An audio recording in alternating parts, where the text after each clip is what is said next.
Hello everyone, welcome back to our channel. आप सभी का इस यूट्यूब प्लेटफॉर्म पे स्वागत है। मेरा नाम है प्रतिभा। तो जैसे कि कहते हैं कि किसी भी एग्ज़ाम को क्वालिफाई करने के लिए दो चीज़ें बहुत इंपॉर्टेंट होती हैं। एक तो आपने जो टॉपिक पढ़ रखा है उसका रिवीजन अगर आप करते हैं, एंड अगर हम बात करें प्रैक्टिस, दो चीज़ें ज़रूरी है। अगर आपने संपूर्ण कोर्स कंप्लीट कर लिया है, टॉपिक वाइज हर चीज़ कंप्लीट कर लिया है और आप कंप्लीट ही करते जा रहे हो, रिवीजन एंड प्रैक्टिस नहीं कर रहे हो, तो फिर उस सारी चीज़ें कंप्लीट करने का कोई फायदा नहीं होगा, क्योंकि एक टाइम के बाद वो आपके दिमाग से स्किप कर जाएगा, निकल जाएगा। तो इसलिए ज़रूरी है जितना ज़्यादा अगर हम अभ्यास कर सकते हैं, जितना ज़्यादा हम प्रैक्टिस कर सकते हैं, उतनी हमारी चीज़ों में और सुधार होगा और स्पष्टता आएगी।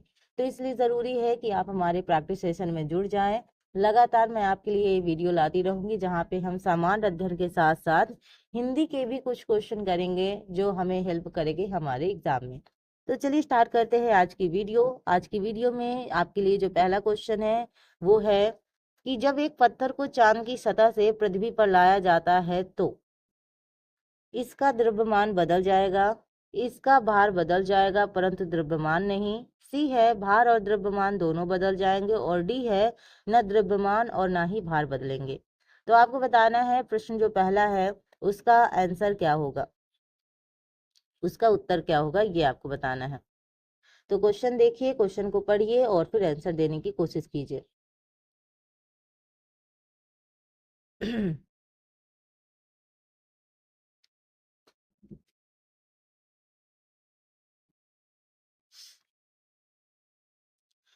अगर यहाँ पे हम सही उत्तर की बात करें तो सही उत्तर आपका होगा ऑप्शन नंबर बी, यानी इसका भार बदल जाएगा परंतु द्रव्यमान नहीं। ठीक है, ऑप्शन नंबर जो बी है वो सही होगा, इसका भार बदल जाएगा लेकिन द्रव्यमान नहीं, है ना।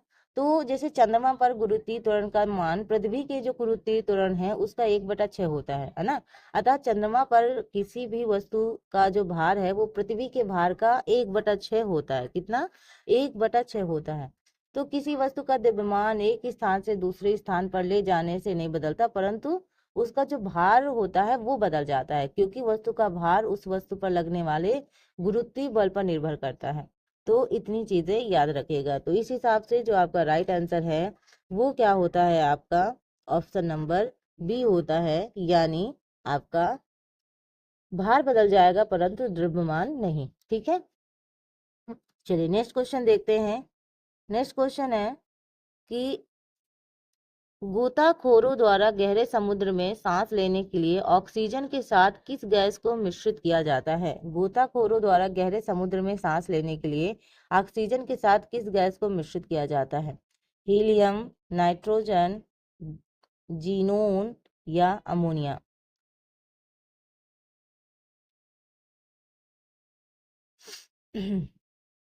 तो यहाँ आपको सही उत्तर बताना है, सही उत्तर क्या होगा। तो अगर हम राइट आंसर की बात करें तो जो आपका राइट आंसर होगा वो आपका होगा हीलियम। ठीक है, क्या होगा? हीलियम। एक सेकेंड, हीलियम आपका सही उत्तर है। तो गोतु द्वारा गहरे समुद्र में सांस लेने के लिए ऑक्सीजन के साथ हमें क्या करना चाहिए? हीलियम गैस को मिश्रित किया जाता है। हीलियम क्या होती है? हल्की होती है ना। हल्की एवं अज्वलनशील गैस है, और इनके उपयोग क्या है? गुब्बारे को भरने में, मौसम संबंधी अध्ययन के लिए, ठंडी वायु वाली नाभिकीय भट्टी में। अगर हम बात करें तो द्रव हीलियम का उपयोग निम्न ताप पर प्रयोग में, है ना। तो अगर हम बात करें यहाँ पे तो इन सब का उपयोग होता है हीलियम के द्वारा। ठीक है, तो अगर हम बात करें तो ऑक्सीजन के साथ हीलियम गैस को मिश्रित किया जाता है। ठीक है, क्वेश्चन नंबर थर्ड क्या है कि लगभग कितने प्रकार के रासायनिक तत्व पृथ्वी पर पाए जाते हैं। 300, 250, 200 या फिर 100। कितने प्रकार के रासायनिक तत्व पृथ्वी पर पाए जाते हैं?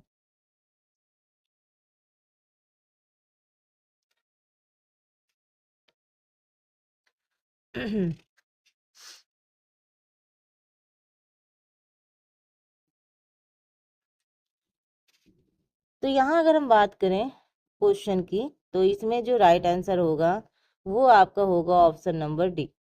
ठीक है, ऑप्शन नंबर जो डी है वो आपका सही उत्तर है क्वेश्चन नंबर 3 का। तो यहाँ अगर हम बात करें तो लगभग लगभग बोला गया है। तो अगर बात करेंगे तो 112 प्रकार के रासायनिक तत्व जो होते हैं वो पाए जाते हैं पृथ्वी पर। लगभग कितने? 112 प्रकार के रासायनिक तत्व पाए जाते हैं, इतना याद रखिएगा। इसलिए जो 100 है वो आपका सही आंसर है। नेक्स्ट है आपका, आमतौर पर सुरक्षा फ्यूज लगाने के लिए प्रयोग होने वाला तार किस पदार्थ का बना होता है? टिन का, सीसा, निकेल, टिन और शीशे की एक मिश्रित धातु। तो इसका सही उत्तर क्या होगा?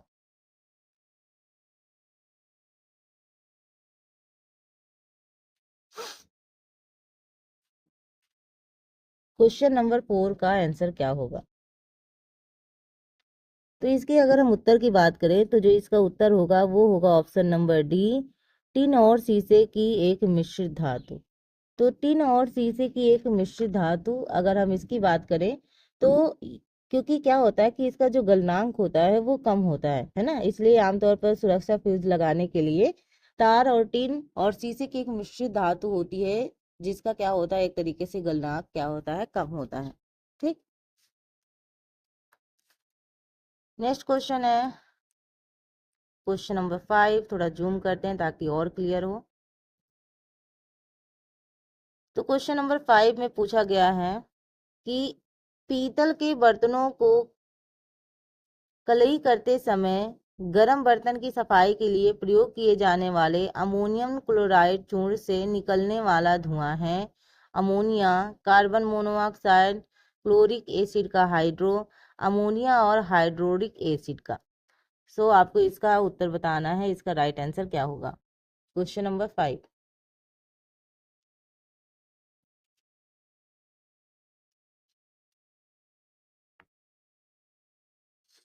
क्वेश्चन नंबर 5 का जो सही उत्तर होगा वो होगा आपका ऑप्शन नंबर डी, अमोनिया और हाइड्रोक्लोरिक एसिड का। तो यहाँ पे अगर हम बात करें तो अमोनिया क्लोराइड को गर्म करने पर अमोनिया का HCl बनता है ना, और दोनों गैस मिलकर उजला धुआं के रूप में दिखाई पड़ते हैं।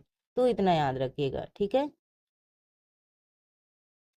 चलिए नेक्स्ट क्वेश्चन की बात करें। क्वेश्चन नंबर आपका जो 6 है वो क्या है कि श्वसन क्रिया में वायु के कौन से घटक की मात्रा में कोई परिवर्तन नहीं होता है? कार्बन डाइऑक्साइड, ऑक्सीजन, जलवाष्प या फिर नाइट्रोजन। तो श्वसन क्रिया में वायु के कौन से घटक की मात्रा में कोई परिवर्तन नहीं होता है, इसका आपको आंसर बताना है। क्वेश्चन नंबर 6 का आंसर क्या होगा? तो अगर हम इसके राइट आंसर की बात करें तो इसका जो सही उत्तर होगा वो होगा आपका नाइट्रोजन। ठीक है, इसका जो सही उत्तर है वो क्या है? नाइट्रोजन है, क्योंकि श्वसन क्रिया में वायु के नाइट्रोजन घटक की मात्रा में कोई परिवर्तन नहीं होता है। क्वेश्चन नंबर 7 है आप सभी के सामने कि निम्नलिखित में से कौन सा विटामिन खून के जमने में आवश्यक होता है? ये तो काफी इजी क्वेश्चन है, आप आराम से इसको सॉल्व कर सकते हैं। ये तो हम जब पढ़ते थे तब से क्वेश्चन ये पूछा जा रहा है। तो विटामिन से ऐसे क्वेश्चन काफी इजी होते हैं, लेकिन कई बार प्रेशर होता है एग्जाम का तो ये इजी क्वेश्चन भी हमें टफ लगने लगते हैं और गलत ही हो जाते हैं। Vitamin A, vitamin C, vitamin E या फिर विटामिन के। तो खून के जमने में जो आवश्यक होता है वो कौन सी विटामिन होता है, ये आपको बताना है। Question number 7। क्वेश्चन नंबर 7 का आंसर होगा ऑप्शन नंबर डी, यानी विटामिन के। ठीक है, जो विटामिन के है उसका रासायनिक नाम क्या है ये भी थोड़ा सा याद रखें। क्या है इसका रासायनिक नाम? फ्लेवोक्विनोन। ठीक है, ये इसका रासायनिक नाम है। ये रक्तस्राव विरोधी विटामिन है जो यकृत में क्या करता है, प्रोथाम्बिन के निर्माण के लिए आवश्यक होता है, और इसकी कमी से रक्त का जो थक्का होता है वो नहीं जमता और बहुत अधिक रक्तस्राव होता है।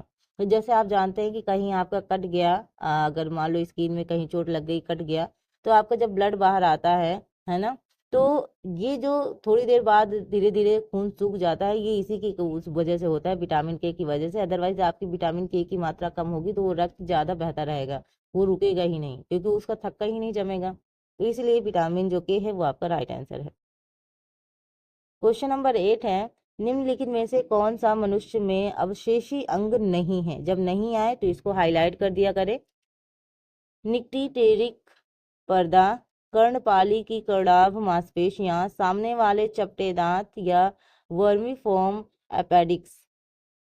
यानी निक्टीटेटिंग पर्दा, कर्णपाली की कर्णाभ मांसपेशियां, सामने वाले चपटे दांत, कृदंत या फिर वर्मीफॉर्म एपेटिक्स। इसका जो सही उत्तर होगा वो क्या होगा?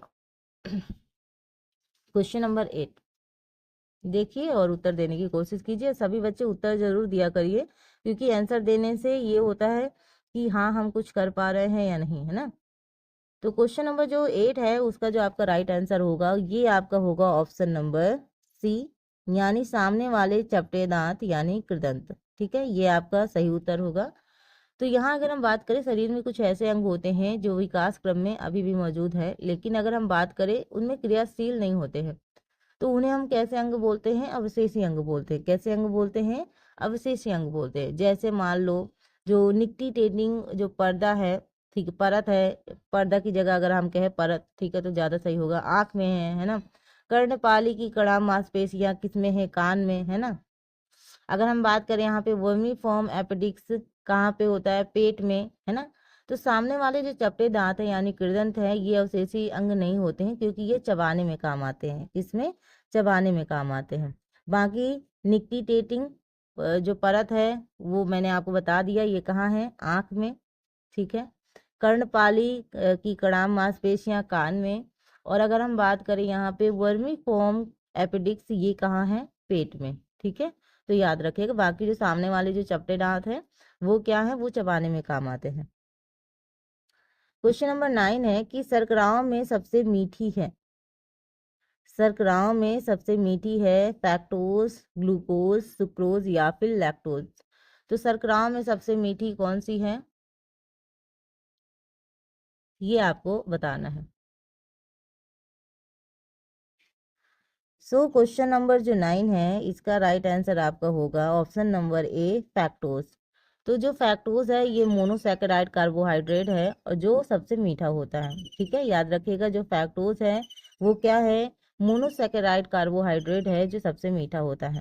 ठीक है, तो right answer is option A. Question number 10 है पौधों का कौन सा भाग फूल बनाने का उद्दीपन ग्रहण करता है? तना, शाखा, पर्ण या फिर जड़। तो कौन सा भाग फूल बनने का उद्दीपन ग्रहण करता है? ये आपसे क्वेश्चन पूछा गया है। अब आप इसका सही उत्तर दें। Question number 10। तो यहाँ अगर हम बात करें क्वेश्चन नंबर 10 की, तो इसका जो ऑप्शन सही होगा वो होगा ऑप्शन नंबर सी, यानी पर्ण। ठीक है, तो यहाँ पौधों में फूल बनने का उद्दीपन पत्ती यानी पर्ण ग्रहण करती है। जैसे पुष्प, जो पौधे के जो पुष्प हैं उनमें बनने का उद्दीपन प्रकाश ग्राही वर्णक फाइटोक्रोम, क्या है? फाइटोक्रोम के द्वारा ग्रहण किया जाता है और यह वर्णक पर्ण में पाया जाता है। याद रखिएगा, ठीक है।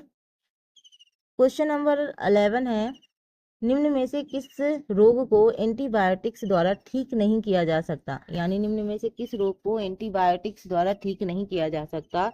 ऑप्शंस हैं आपके कुष्ठ रोग, टिटनेस, मीसल्स यानी खसरा या फिर हैजा। किस रोग को एंटीबायोटिक्स द्वारा ठीक नहीं किया जाता है? क्वेश्चन नंबर आपसे जो 11 पूछा गया है, 11, उसका आपको आंसर देना है।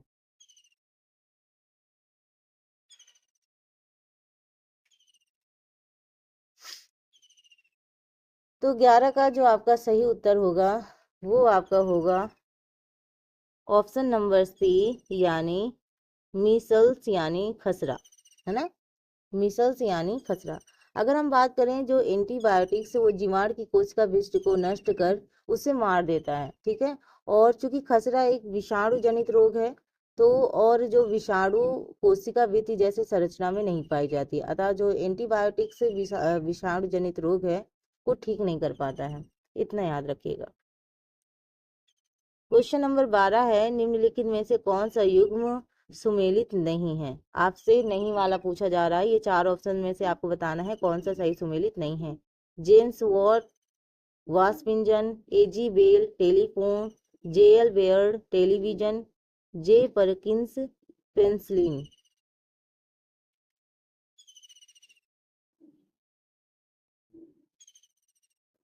तो इसका आपका राइट आंसर क्या होगा? Question number 12। क्वेश्चन नंबर अगर हम 12 कहेंगे तो इसमें आपसे पूछा गया है कौन सा सही सुमेलित नहीं है, है ना। नहीं है पूछा गया है ना।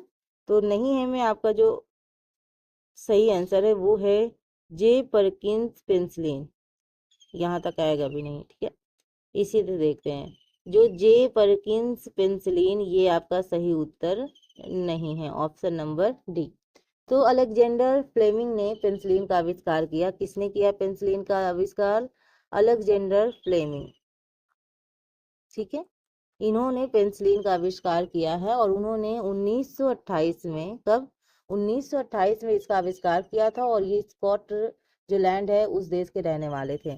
तो इसलिए जो आपका राइट आंसर है वो आपका ये है। बाकी सब सही सुमेलित हैं, जैसे जेम्स वॉट, वास्प engine, A G Bell telephone, J L Baird television, ये सब सही हैं, बट ये गलत है और गलत ही हमसे पूछा गया था। क्वेश्चन नंबर 13 है, बीएमडी परीक्षण किया जाता है पहचान करने के लिए डेंगू की, मलेरिया की, ऑस्टियोपोरोसिस की या फिर एड्स की। तो इसका सही उत्तर क्या होगा? बीएमडी परीक्षण किया जाता है पहचान करने के लिए, तो इसका अगर हम सही उत्तर की बात करें तो सही आंसर होगा ऑस्टियोपोरोसिस की। ऑप्शन नंबर जो डी है वो आपका सही उत्तर होगा। यानी बीएमडी जो परीक्षण है, ठीक है, ये ऑस्टियोपोरोसिस की पहचान करने के लिए किया जाता है। तो ऑस्टियोपोरोसिस क्या है? हड्डी का एक रोग है, ठीक है। किसका? हड्डी का एक रोग है जिससे क्या होता है, फ्रैक्चर का खतरा बढ़ जाता है। जो फ्रैक्चर हो जाती है हड्डियां, उसका खतरा बढ़ जाता है। और इस रोग में जो अस्थि, या अगर हम बात करें तो इसमें थोड़ा सा जो बीएमडी है यानी बोन मिनरल जो डेंसिटी है वो कम हो जाती है, और जो अस्थि है वो सूक्ष्म संरचना को क्या कर देती है, एक तरीके से नष्ट कर देती है, नष्ट हो जाती है। तो यहाँ पे ये थोड़ा सा समस्या होती है, यानी फ्रैक्चर होने का खतरा आपका बढ़ जाता है, और ये हड्डी से संबंधित रोग है, ऑस्टियोपोरोसिस, ठीक है। मलेरिया आप जानते हैं कि मच्छर के काटने से होता है, डेंगू भी मच्छर के काटने से होता है। तो जो मलेरिया होता है वो होता है एनफ्लूएंजा जाति के मादा मच्छर के काटने से हो जाता है, और जो डेंगू होता है वो एडीज एजिप्टी मच्छर के काटने से होता है। तो याद रखिएगा, गर्मी का सीजन है, मच्छर की जो संख्या है वो लगातार बढ़ती है और वो बहुत ज़्यादा दिक्कत करती है। तो मच्छरों से सुरक्षा के लिए आप उसका इंतजाम करें, मच्छरदानी है, मोर्टीन वगैरह है, इन सब का इंतजाम करके रखें, ठीक है। तो बात करते हैं नेक्स्ट क्वेश्चन की। क्वेश्चन नंबर 14 क्या पूछा गया है? सूची फर्स्ट को सूची सेकेंड से सुमेलित कीजिए तथा सूचियों के नीचे दिए गए कूट का प्रयोग करते हुए सही उत्तर का चयन कीजिए। तो यहाँ पे एक तरफ सूची फर्स्ट है, एक तरफ सूची सेकेंड है। ईईजी, ईसीजी, ईओजी, ईएमजी, तो आपको इससे क्या करना है, मिलान करना है, ठीक है। यहाँ आपके कूट वगैरह दिए हैं, ठीक है, यहाँ आपके कूट दिए हुए हैं। तो आप उधर मिलान कीजिए, फिर हम कूट की ओर बढ़ते हैं।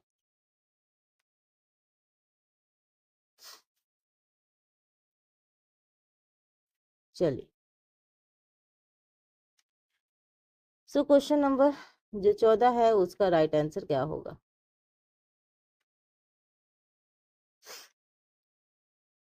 देखिए, यहाँ पे लिखा हुआ है क्या है, ईईजी, थोड़ा सा लिख लेते हैं ऐसे, EEG, ECG, EOG and EMG, ठीक है।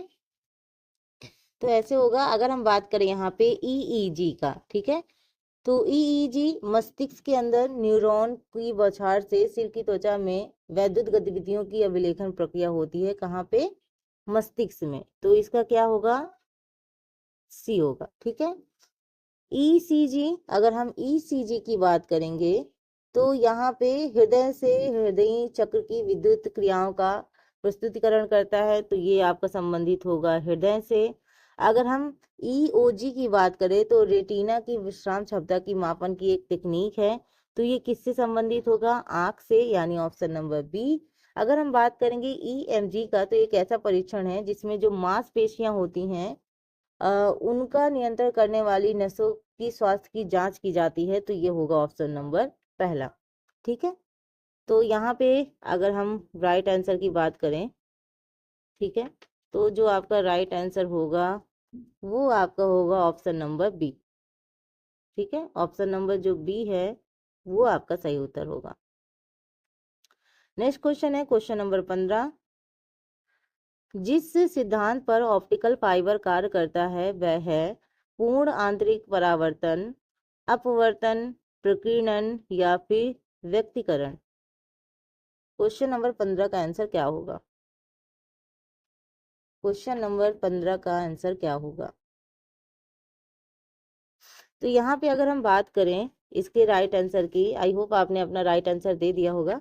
अगर हम इसके राइट आंसर की बात करेंगे क्वेश्चन नंबर 15 का, तो इसका राइट आंसर होगा ऑप्शन नंबर पहला, यानी पूर्ण आंतरिक परावर्तन। क्या होगा? पूर्ण आंतरिक परावर्तन इसका सही आंसर होगा। तो यहाँ पे अगर हम बात करें तो जो ऑप्टिकल फाइबर है, ठीक है, तो ऑप्टिकल फाइबर पूर्ण आंतरिक परावर्तन के सिद्धांत पर कार्य करता है। और अगर हम बात करें तो प्रकाश तंत्र, या अगर हम बात कर रहे हैं ऑप्टिकल फाइबर की, तो एक प्रकार की सिलिका से बनी, किससे बनी? सिलिका, सिलिका से बनी एक पतली बेलनाकार नलिकाएं होती हैं जो क्या करती हैं कि जो प्रकाश के पूर्ण आंतरिक परावर्तन के सिद्धांत पर ये कार्य करती हैं। तो अगर हम बात करें यहाँ पे इनकी कुछ माध्यम से इनकी विशेषताएं भी हैं, जैसे मान लो संचार की गति इनके माध्यम से बहुत तीव्र हो जाती है, इनकी जो क्षमता होती है वो बहुत अधिक हो जाती है, ये विश्वसनीय और त्रुटिमुक्त होते हैं, पतले होते हैं, हल्के होते हैं। तो बस इतना चीजें याद रखिएगा, इतनी ही इंपॉर्टेंट है।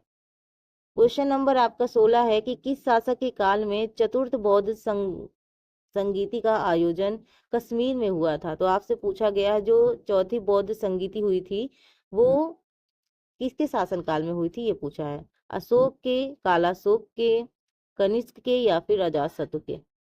कालाशोक है, काला अशोक अलग अलग दे दिया है, ठीक है, कालाशोक है, अशोक है, कनिष्क है, अजातशत्रु है। तो यहाँ अगर हम बात करें तो जो आपका सही उत्तर होगा वो होगा ऑप्शन नंबर सी। तो यहाँ पे जो कनिष्क है, कनिष्क के शासनकाल में चौथी बौद्ध संगीति का आयोजन कश्मीर में हुआ था। कहाँ पे? याद रखिएगा, कश्मीर में। तो इसका आयोजन प्रथम शताब्दी में कश्मीर में कुंडल ग्राम में हुआ था। कहाँ पे? कुंडल, आप वन कह सकते हैं, ठीक है, कुंडल वन में हुआ था। और अगर हम बात करें तो जो इसके अध्यक्ष हैं वो कौन है? वसुमित्र। इसके जो अध्यक्ष हैं वो वसुमित्र हैं, और एवं अश्वघोष उपाध्यक्ष थे। अश्वघोष क्या थे? उपाध्यक्ष थे। तो अध्यक्ष वसुमित्र हैं और जो उपाध्यक्ष हैं वो क्या है? अश्वघोष हैं।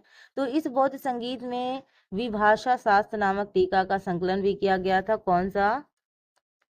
विभाषा शास्त्र। तो ऐसे क्वेश्चन जो एक्स्ट्रा होते हैं ये भी आपको याद रखना चाहिए, क्योंकि कभी भी पूछा जा सकता है।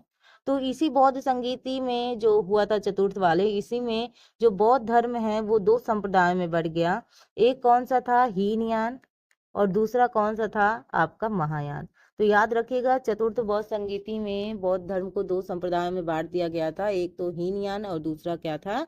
महायान, ठीक है। तो ये चीजें भी याद रखिएगा। तो सोचिए कि आपके एक क्वेश्चन से कई सारे क्वेश्चन रेडी हो जाते हैं, इसीलिए हमें ऐसे क्वेश्चन सॉल्व करने चाहिए। नेक्स्ट है, निम्न में से कौन सा स्थल घंघर और उसकी सहायक नदियों की घाटी में स्थित है? आलमगीरपुर, लोथर, मोहनजोदड़ो, बनावली। तो कौन सा स्थल घग्गर और उसकी सहायक नदियों की घाटी में स्थित है?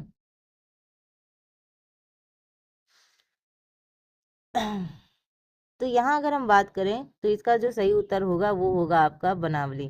क्या है? बनावली। तो बनावली जो हड़प्पा कालीन बनावली स्थल है वो घग्गर और उसकी सहायक नदियों की घाटी में स्थित है। यहाँ पे हरियाणा राज्य के हिसार जिले में स्थित इस स्थल से, कहाँ पे है ये? हरियाणा राज्य के हिसार जिले में है। तो इस स्थल में जब उत्खनन काल कब हुआ था? 1973 से 74 में आर विष्ट ने कराया। किसने? आर विष्ट ने। मैं विष्ट लिख देती हूँ तो आपको समझ में आ जाएगा। यहाँ से पूर्व हड़प्पा और हड़प्पा दोनों संस्कृति चरणों के प्रमाण मिले हैं, है ना। तो यहाँ पे थोड़ा सा अगर हम बात करें बनावली से जो प्राप्त साक्ष्य हैं वो क्या क्या है, ध्यान से सुनिएगा, अगर हो सके तो आप नोट कर सकते हैं। तो देखो, हल की आकृति के खिलौने मिले थे, ठीक है, सड़कें और जल निकासी के अवशेष थे, आपको जौ, तिल और सरसों का जो ढेर है वो भी आपको यहाँ से प्राप्त हुआ था, ठीक है। अगर हम बात करेंगे तो पीपल की पत्ती के आकार के कुंडले, मिट्टी की चूड़ियाँ, ठीक है, मातृ देवी की मूर्ति और सड़कों पर बैलगाड़ी के पहिए का साक्ष्य भी प्राप्त हुआ है। तो एक बार मैं फिर से आप लोगों को रिपीट कर देती हूँ कि देखो बनावली से हमें क्या क्या प्राप्त हुआ, क्योंकि ऐसे क्वेश्चन पूछे जाते हैं और डिफिकल्ट लेवल बढ़ गया है, तो इसलिए हमें थोड़ा सा जानना भी जरूरी है। देखो बनावली से हमें हल्की आकृति के खिलौने मिले हैं, सड़कें और जल निकासी के अवशेष, जौ तिल और सरसों का ढेर, पीपल की पत्ती के आकार के कुंडले, मिट्टी की चूड़ियां, माता देवी की मूर्ति और सड़कों पर बैल गाड़ी के पहिए का साक्ष्य मिला है। तो इतनी चीजें हमें कहाँ से मिली हैं? बनावली से मिली हैं। ठीक है, तो ये याद रखिएगा। चलिए नेक्स्ट क्वेश्चन है, संगम कालीन साहित्य में कौन को एवं मन्नत किसके लिए प्रयुक्त होते थे? क्या क्वेश्चन है ये? क्वेश्चन नंबर जो 18 है उसमें पूछा गया है संगम कालीन साहित्य में कौन को एवं मन्नन किसके लिए प्रयुक्त होते थे। कौन नहीं है, कौन है। ठीक है, कौन ही है। थोड़ा सा आपको लग रहा होगा कैसा क्वेश्चन पूछा गया, प्रधानमंत्री, राजस्व मंत्री, सेना अधिकारी या राजा। तो संगम कालीन साहित्य में कौन को एवं मन्नन किसके लिए प्रयुक्त होते थे? तो यहाँ अगर हम बात करें सही उत्तर की, तो इसका जो सही उत्तर होगा वो होगा आपका राजा, ऑप्शन नंबर डी। यानी यहाँ पे अगर हम बात करें संगम कालीन साहित्य में कौन को और मन्नन, ये राजा के लिए प्रयुक्त होते थे। राजा के लिए मन्नन, वेदन, कौसवन, इरैमन शब्द का प्रयोग संगम कालीन साहित्य में हुआ है। तो यहाँ याद रखिएगा, मैं फिर से कर देती हूँ। आपका मन्नन, वेदन, कौसवन, इरैमन, ये शब्द राजा के लिए प्रयुक्त होते थे। ठीक है, नेक्स्ट है, निम्नलिखित में से कौन सा एक हड़प्पा का बंदरगाह है? सिकंदरिया, लोथड़, महास्थानगढ़, नागपट्टनम। तो आपको बताना है हड़प्पा का बंदरगाह है। क्वेश्चन नंबर 19 का आंसर क्या होगा? क्वेश्चन नंबर 19 का आंसर क्या होगा, दीजिए।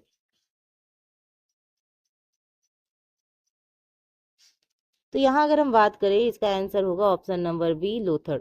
ठीक है, ऑप्शन नंबर बी क्या होगा? लोथड़। तो सिंधु घाटी सभ्यता यानी जो हड़प्पा सभ्यता है उसके अंतर्गत लोहे जो लोथड़ है उसकी प्रसिद्धि बंदरगाह नगर के रूप में हुई है, और यह गुजरात के अहमदाबाद जिले में है। कहाँ? गुजरात के अहमदाबाद जिले में भोगवा नदी, कौन सी नदी याद रखिएगा, ये पूछा जाता है। भोगवा नदी के किनारे सरागवाला ग्राम के निकट है। तो यहाँ की जो सर्वाधिक प्रसिद्ध उपलब्धि है वो हड़प्पा कालीन बंदरगाह के अतिरिक्त अगर हम बात करें तो यहाँ पे मृद भांड, ठीक है, उपकरण, और उसके अलावा जो मुहरे हैं, और अगर हम बात करें यहाँ पे बाट है, और अगर हम बात करें बाट है, नाप है, तो पाषाण उपकरण है। और लोथड़ के पूर्वी भाग में जो स्थित गोदी है उसका जो औसत आकार है वो, औसत आकार भी वैसे तो नहीं पूछा जाता, गहराई आपकी 3.3 मीटर है। ठीक है, तो थोड़ा सा इतनी चीजें भी जानना जरूरी है कि यहाँ पे हमें जो लोथड़ है इसमें कौन कौन सी चीजें, कौन कौन से उपकरण पाषाण काल के मिले हैं। नेक्स्ट क्वेश्चन है, गुप्त सम्राट जिसने हूणों को पराजित किया था? समुद्रगुप्त, चंद्रगुप्त द्वितीय, स्कंदगुप्त या फिर रामगुप्त। तो गुप्त सम्राट जिसने किसको पराजित किया था? हूणों को पराजित किया था, वो पूछा गया है। तो यहाँ अगर हम बात करें जो आपका सही उत्तर होगा वो आपका होगा स्कंदगुप्त। क्या होगा? ऑप्शन नंबर जो सी है आपका स्कंदगुप्त।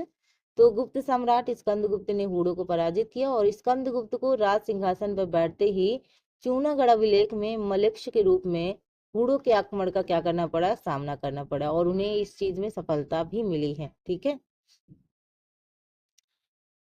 नेक्स्ट क्वेश्चन है आपके लिए, अलाउद्दीन खिलजी के आक्रमण के समय देवगिरी का शासक कौन था? प्रताप रुद्रदेव, रामचंद्र देव, मलिक काफूर या फिर राणा रतन सिंह। तो अलाउद्दीन खिलजी के आक्रमण के समय देवगिरी का शासक कौन था, ये आपसे क्वेश्चन पूछा गया है। तो अगर हम इसकी बात करें तो इसका जो राइट आंसर होगा वो होगा ऑप्शन नंबर बी, रामचंद्र देव। ठीक है, तो रामचंद्र देव देवगिरी का शासक था। तो अलाउद्दीन द्वारा 1296 में देवगिरी के विरुद्ध किए गए अभियान की सफलता पर वहां के जो शासक थे रामचंद्र देव ने प्रतिवर्ष कर देने का वादा किया था, यानी वादा किया था। परंतु क्या हुआ कि रामदेव के जो पुत्र हैं शंकर देव, नाम याद रखिएगा, रामदेव के जो पुत्र हैं शंकर देव, यानी या इसको हम सिंहनादेव भी कह सकते हैं, इनके हस्ताक्षर से वार्षिक कर का भुगतान क्या कर दिया गया, रोक दिया गया।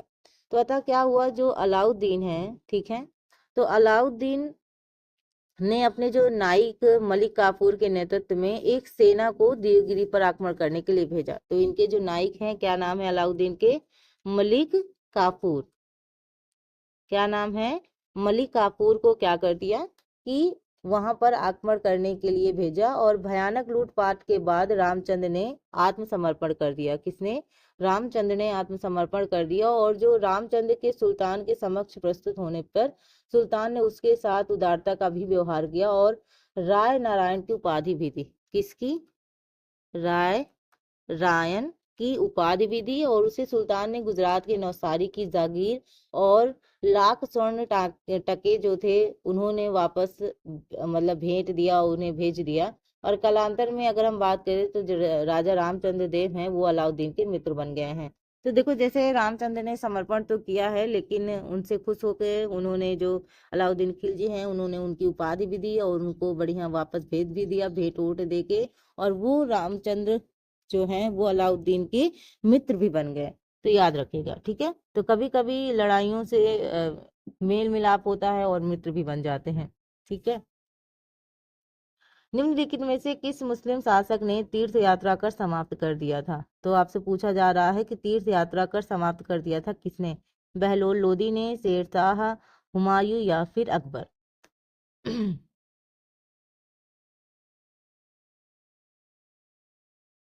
तो यहाँ पे अगर हम सही उत्तर की बात करें तो सही उत्तर आपका होगा ऑप्शन नंबर डी, अकबर, ठीक है। तो अगस्त 1563 में अकबर ने विभिन्न तीर्थ स्थानों पर लगने वाले जो तीर्थ यात्रा कर थे, ठीक है, उसकी वसूली को क्या कर दिया था, बंद कर दिया था, यानी समाप्त कर दिया था। नेक्स्ट है, फिरोज तुगलक द्वारा स्थापित दार उल सफा क्या था। फिरोज तुगलक द्वारा स्थापित दारुल सफा क्या था, एक दानशाला, एक खैराती अस्पताल, एक पुस्तकालय या फिर तीर्थ यात्रियों के लिए एक अतिथि गृह। तो अगर हम बात करें यहाँ पे दार उल सफा, ये एक खैराती अस्पताल था। क्या था, एक खैराती अस्पताल था, फिरोज तुगलक द्वारा स्थापित किया गया था। ये ऑप्शन नंबर बी सही है। क्वेश्चन नंबर नेक्स्ट है, ईश्वर केवल मनुष्य के सद्गुण को पहचानता है तथा उसकी जाति नहीं पूछता। आगामी दुनिया में कोई जाति नहीं होगी, यह सिद्धांत किस भक्ति संत का है, रामानंद, दादू, नानद या फिर रामानुज। तो सही बात है कि मनुष्य केवल मनुष्य के सद्गुण को पहचानते हैं, उनकी जाति किस कास्ट के हैं इससे कोई लेना देना नहीं है। तो आगामी दुनिया में कोई जाति नहीं होगी, यह सिद्धांत किस भक्ति संत का है, ये आपसे पूछा गया है।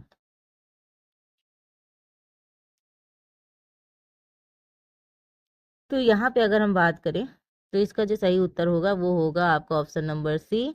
तो जो गुरु नानक है, इनका सिद्धांत है, तो गुरु नानक सिखों के प्रथम गुरु थे। इनके सिखों के प्रथम गुरु थे जिन्होंने सिख धर्म की स्थापना की। किसकी धर्म की स्थापना की, सिख धर्म की स्थापना की है। और उन्होंने गुरु ग्रंथ साहिब की रचना भी की है, याद रखिएगा, गुरु ग्रंथ साहिब की रचना भी की है ना। और ये सूफी संत बाबा फरीद से प्रभावित थे, इतना याद रखिएगा। नेक्स्ट क्वेश्चन की अगर हम बात करें तो नेक्स्ट क्वेश्चन कहाँ है, हाँ जी यहाँ है 25। निम्न शासकों में से एक के समय में उपनिषदों का फारसी में रूपांतरण किया गया था, औरंगजेब के समय में, शाहजहां के समय में, जहांगीर के समय में या फिर अकबर के समय में। तो किस एक के समय में उपनिषदों का फारसी में रूपांतरण किया गया था, ये आपसे पूछा गया है।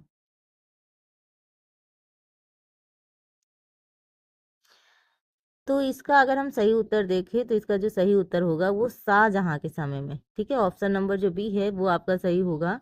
तो मुगल शासक शाहजहां के समय में उनके विद्वान पुत्र द्वारा जो दारा सिको हैं, क्या है, दारा सिको ने स्वयं तथा काशी वाराणसी के कुछ संस्कृत विद्वानों की सहायता से 52 उपनिषदों का सिर ए अकबर नाम से फारसी में अनुवाद कराया था। सिरे अकबर के नाम से फारसी में अनुवाद कराया था। ठीक है, नेक्स्ट क्वेश्चन आपका पॉलिटी से, संविधान की प्रस्तावना सभी जाति नागरिकों की निम्न में से कौन सा एक उपलब्ध कराने के लिए वायदा नहीं करती है? सामाजिक न्याय, राजनीतिक न्याय, विचार की स्वतंत्रता या पूजा की समानता। तो संविधान की प्रस्तावना सभी जाति नागरिकों की निम्न में से कौन सा एक उपलब्ध कराने के लिए वायदा नहीं करती है? तो यहाँ अगर हम बात करेंगे तो इसका जो सही उत्तर होगा वो होगा पूजा की समानता। ठीक है, तो यहाँ अगर हम बात करें तो संविधान की प्रस्तावना जो हमारी प्रियम्बल है, तो यहाँ पे जो प्रियम्बल है वो सभी भारतीय नागरिकों को पूजा की जो समानता है उपलब्ध कराने के लिए वादा नहीं करती है। तो संविधान की प्रस्तावना को संविधान की क्या कहा जाता है? कुंजी कहा जाता है। क्या कहा जाता है? कुंजी कहा जाता है। और प्रस्तावना के अनुसार संविधान के अधीन समस्त शक्तियों का केंद्र बिंदु अथवा अगर हम स्रोत कहें तो कौन है? भारत के लोग हैं। क्या है? भारत के लोग। ठीक, इतना याद रखिएगा। और जो 42वें संविधान संशोधन द्वारा, कौन से? 42वें संविधान संशोधन अधिनियम 1976 द्वारा कौन कौन से जोड़े गए थे ये याद रखिएगा। एक तो आपका है पंथ निरपेक्ष, ठीक है, पंथ निरपेक्ष। और उसके बाद आपका है राष्ट्र की अखंडता, है ना, समाजवादी। ये जो तीन चीजें हैं ये जोड़ी गई थी, यानी समाजवादी, पंथ निरपेक्ष और अखंडता, ये तीन शब्द किसके द्वारा जोड़े गए थे? 42वें संविधान संशोधन 1976 के द्वारा जोड़े गए थे, है ना। और प्रस्तावना को न्याय द्वारा प्रवर्तित नहीं किया जा सकता। तो देखो एक ही बार प्रस्तावना में संशोधन हुआ था, जो मैंने आपको बताया, कौन से संविधान संशोधन द्वारा? 42वें संविधान संशोधन द्वारा, जिसमें तीन शब्द जोड़े गए। एक तो समाजवादी, दूसरा है पंथ निरपेक्ष और तीसरा है अखंडता। ठीक है, तो प्रस्तावना में एक ही बार परिवर्तन हुआ है ना। नेक्स्ट है आपका, निम्न में से कौन सा गोलमेज सम्मेलन 1932 ईस्वी में हुआ था? पहला, दूसरा, तीसरा या फिर चौथा?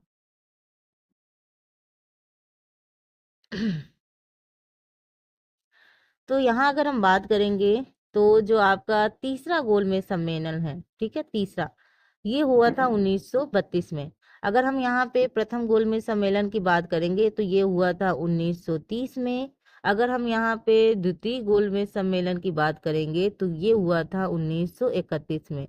जहाँ हम बात करें महात्मा गांधी जी, जब गांधी इरविन समझौता हुआ था उस 1931 में, तो 1931 में ही गांधी जी ने दूसरे गोलमेज सम्मेलन में भाग लिया था, ये भी याद रखिएगा। ठीक है, तो यहाँ पे अगर 1932 की बात की जाएगी तो 1932 में तीसरा गोलमेज सम्मेलन हुआ था। ठीक है, अभिनव भारत से कौन संबंधित है? अभिनव भारत से कौन संबंधित है? वीडी सावरकर, सी आर दास, वीजी तिलक या एस सी बोस? तो देखो ऐसे इंपॉर्टेंट क्वेश्चन मुझे नहीं लगता आप सभी को छोड़ना चाहिए। तो ये चीज जरूरी होती है कि ज्यादातर ये मत देखिए कि कितना ज्यादा आप क्वेश्चन कर रहे हैं, आप केवल ये देखा करिए कि आप जितना भी क्वेश्चन कर रहे हैं वो आपको समझ में आ रहा है या नहीं आ रहा है, उससे आपके और भी प्रश्न तैयार हो रहे हैं कि नहीं। हमारे लिए यही जरूरी है कि ज्यादातर क्वांटिटी से ज्यादा अगर आप क्वालिटी पे फोकस करें तो लाइफ में ज्यादा आगे बढ़ेंगे। तो अगर आप चाहते हैं कि ऐसी ही वीडियो आपको मिलती रहें तो मेरे चैनल से जुड़ जाइए। लगातार मैं एग्जाम की तैयारी आपकी कराती रहूंगी और आपके ऐसे ही लगातार प्रैक्टिस सेशन आते रहेंगे और भी बेहतर क्वेश्चन को भी ऐड करूंगी। ठीक है, तो यहाँ क्या पूछा गया है? अभिनव भारत से कौन संबंधित है? आपने आंसर दिया, तो यहाँ पे जो राइट आंसर है वीडी सावरकर। ठीक है, ऑप्शन नंबर पहला। तो वीडी सावरकर अभिनव भारत नामक क्रांतिकारी संगठन से संबंधित थे। और अगर हम बात करें तो इस क्रांतिकारी संगठन की स्थापना वीडी सावरकर ने 1904 में, कब? 1904 में किया था। और इस संगठन का जो महाराष्ट्र के क्रांतिकारी संघ ने प्रथम स्थान था, महाराष्ट्र, इतना याद रखिएगा। और जो अभिनव भारत समाज है, कौन सा? जो अभिनव भारत समाज है वो मैजनी के तरुण इटली के नमूने पर गुप्त सभा थी। ठीक है। और 1899 में नासिक में गणपति उत्सव के दौरान मित्र मेला संगठन की स्थापना हुई। अभी याद रखिएगा, जो मित्र मेला संगठन है उसकी स्थापना 1899 में नासिक में गणपति उत्सव के दौरान हुई थी, और इसके जो प्रमुख थे वो गणेश सावरकर तथा वीडी सावरकर थे। ठीक। तो कभी कभी दूसरे भी क्वेश्चन पूछे जा सकते हैं, इसलिए दोनों चीजें जरूरी हैं। शिकागो विश्व धर्म पार्लियामेंट, जिसमें विवेकानंद ने भाग लिया था, का आयोजन हुआ सितंबर 1890, सितंबर 1891 ईस्वी, सितंबर 1892 या सितंबर 1893। तो सितंबर ही है, डेट चेंज है, आपको बताना है कौन सी डेट है। Question number 29।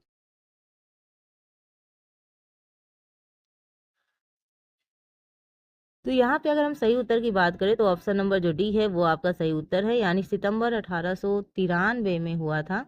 और स्वामी विवेकानंद ने 1893 में आयोजित जो शिकागो में यानी यूएसए में धर्म संसद को संबोधित किया, और अपनी वाक्पटुता के कारण यानी बोलने की कला के कारण हिंदू धर्म की प्रतिष्ठा में वृद्धि की। तो इनका जो भाषण था वो काफी अच्छा था। अगर हम बात करेंगे शिकागो सम्मेलन के बाद उन्होंने यूरोप के अनेक देशों का भी भ्रमण किया, और अगर यहाँ बात करें तो 1897 में भारत लौट आए, और 1899 में पुनः अमेरिका का भ्रमण किया। फिर 1900 में पेरिस आयोजित धार्मिक इतिहास सम्मेलन में भी भाग लिया। तो ये इधर उधर जाते रहे, भ्रमण करते रहे। क्वेश्चन नंबर 30 है, वैज्ञानिक समाज की स्थापना की थी विल्टन कंपनी ने, लॉर्ड कॉर्नवालिस ने, सर सैयद अहमद खान ने, या फिर इनमें से कोई नहीं। तो क्वेश्चन नंबर 30 का आंसर क्या होगा?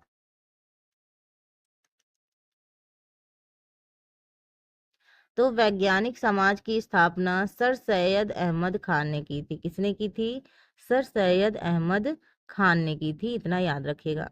तो यहाँ पे अगर हम बात करें तो सर सैयद अहमद खान मुस्लिम समुदाय को आधुनिक बनाने और इस्लाम की बुराइयों को दूर करने का प्रयास उन्होंने किया। तो उन्होंने पीरी मुरादी प्रथा, कौन सी प्रथा? पीरी मुरादी प्रथा तथा दास प्रथा, कौन सी प्रथा? दास प्रथा को समाप्त करने का भी प्रयास किया, कोशिश की। 1857 में अगर हम बात करें तो अलीगढ़ में एक एंग्लो मुस्लिम स्कूल, जिसे एंग्लो ओरिएंटल स्कूल भी कहा जाता है, इसकी भी स्थापना की थी। और इस केंद्र पर जो मुस्लिम धर्म है, पाश्चात्य विषय हैं, ठीक है, जैसे तमाम विषयों पर इन्होंने शिक्षा भी दी। 1900 अगर हम 20 की बात करें तो यही केंद्र जो अलीगढ़ मुस्लिम विश्वविद्यालय के रूप में सामने आया है, तो याद रखिएगा। तो ये आपके रहे 30 क्वेश्चन, क्योंकि अभी अगर हम पूरे क्वेश्चन कराएंगे तो काफ़ी वीडियो बड़ी हो जाएगी। तो ये जो नेक्स्ट पार्ट है, हम नेक्स्ट पार्ट में आने वाले जो क्वेश्चन है 31 से अदर क्वेश्चन हम नेक्स्ट पार्ट में करेंगे। तो अभी के लिए ये 30 क्वेश्चन इंपॉर्टेंट है। नेक्स्ट वीडियो आपको बहुत जल्द मिलेगी इसके सेकेंड पार्ट के रूप में, तो उसमें हम अदर क्वेश्चन करेंगे। तो अगर आपको ये वीडियो पसंद आए तो लाइक शेयर सब्सक्राइब कीजिए, कमेंट कीजिए।